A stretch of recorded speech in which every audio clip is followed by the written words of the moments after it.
ইসলামী মৌলবাদের বিরুদ্ধে আমি বেশি সরব এবং আমি একজন মৌলবাদী মুসলমান হতে পেরে গর্বিত। ইসলামী আইনে নারীর বিরুদ্ধে বৈষম্য দেখেছি। যদি ইসলাম নারীদের দমিয়ে রাখে, অমুসলিম, নাস্তিক ও মুক্তচিন্তকদের ওপর নিপীড়ন দেখেছি। তারা ইসলাম সম্পর্কে এমন কিছু কথা বলে, জিহাদি উগ্রপন্থীদের সন্ত্রাস। আমি যে কোনো মানুষকে চ্যালেঞ্জ করছি,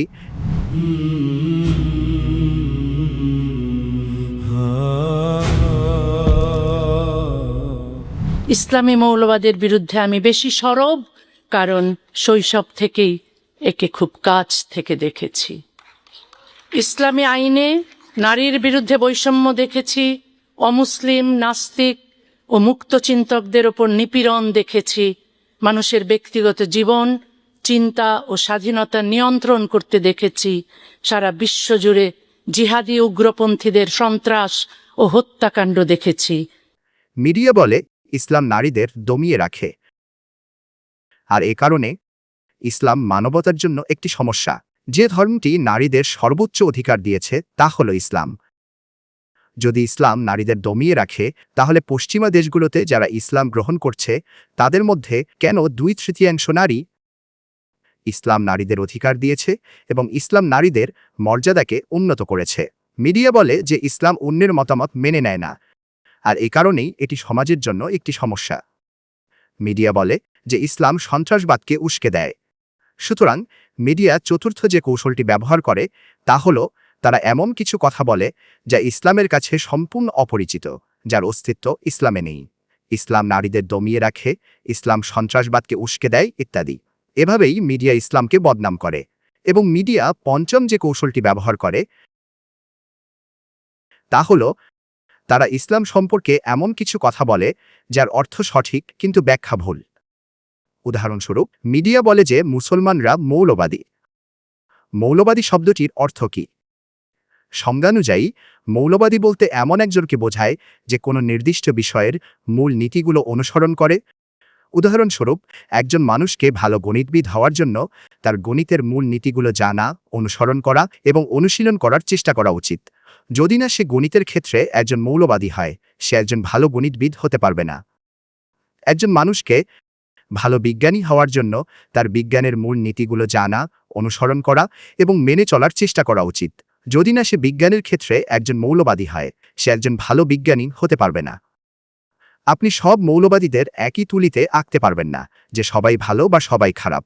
একজন মানুষ কোন ক্ষেত্রে মৌলবাদী তার উপর নির্ভর করে আপনাকে তাকে সেই অনুযায়ী চিহ্নিত করতে হবে। উদাহরণস্বরূপ, একজন মৌলবাদী চিকিৎসক আছেন যার পেশা হল মানুষের জীবন বাঁচানো। তিনি সমাজের জন্য আশীর্বাদ। অন্যদিকে একজন মৌলবাদী ডাকাত আছে যার পেশা হল ডাকাতি করা। সে সমাজের জন্য অভিশাপ। আমার যতদূর ধারণা, আমি একজন মৌলবাদী মুসলমান এবং আমি একজন মৌলবাদী মুসলমান হতে পেরে গর্বিত। কারণ আমি জানি এবং আমি ইসলামের মূল নীতিগুলো মেনে চলার চেষ্টা করি। আর আমি জানি ইসলামের এমন কোনো মূল নীতি নেই যা সামগ্রিকভাবে মানবতার বিরুদ্ধে। আমি যে কোনো মানুষকে চ্যালেঞ্জ করছি ইসলামের এমন একটা মূলনীতি বের করে দেখাতে যা সামগ্রিকভাবে মানবতার বিরুদ্ধে। এমন কিছু মূলনীতি থাকতে পারে যেগুলো সম্পর্কে কেউ ভাবতে পারে যে সেগুলো মানবতার বিরুদ্ধে, কিন্তু যেই মুহূর্তে আপনি বিষয়টি যুক্তি দিয়ে ব্যাখ্যা করবেন, তখন ইসলামের এমন কোনো মূলনীতি থাকবে না যা সামগ্রিকভাবে মানবতার বিরুদ্ধে।